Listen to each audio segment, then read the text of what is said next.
Hello, welcome to Kadukumani vlogs. ഇന്ന് നമ്മൾ ഉണ്ടാക്കാൻ പോകുന്നത് വെള്ളരിക്ക കറിയാണ്. അതിനായി വെള്ളരിക്ക മുറിച്ചിട്ടു, പിന്നെ ഒരു തക്കാളി 3-4 പച്ചമുളക് മുറിച്ചിട്ടിട്ടുണ്ട്. അതിലേക്ക് മഞ്ഞൾപ്പൊടി, മുളക് പൊടി, ഉപ്പ്, ആവശ്യത്തിന് വെള്ളവും ഒഴിച്ച് നന്നായി വേവിക്കുക. കറിക്ക് വേണ്ട അരവിനായി നമ്മൾ കുറച്ച് തേങ്ങ ചിരകിയത്, ഒരു നുള്ളി ചെറിയ ജീരകം, ഉള്ളി, വെളുത്തുള്ളി, ഒരു നുള്ളി മഞ്ഞൾപ്പൊടി ഇവയെല്ലാം കൂടി അരച്ചെടുക്കണം. നന്നായി അരച്ചെടുക്കണം. വെള്ളരിക്ക വേവാകുമ്പോൾ അതിലേക്ക് നമ്മുടെ തേങ്ങ അരച്ചത് ഒഴിക്കുക.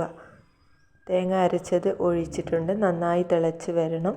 പിന്നെ അതിലേക്ക് ഒരു 5 ടീസ്പൂൺ തൈര് ഒഴിച്ച് നന്നായി തിളപ്പിക്കുക. ആവശ്യത്തിന് ഉപ്പുണ്ടോ എന്നെല്ലാം നോക്കണം.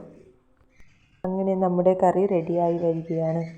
കറിക്ക് വേണ്ട വറവിനായി ഒരു ചട്ടി ചൂടാക്കി അതിലേക്ക് വെളിച്ചെണ്ണ, ഉള്ളി, കറിവേപ്പില, ഉലുവ ഇവയെല്ലാം കൂടി വറുത്തിട്ട് നമ്മുടെ കറി റെഡിയാണ്.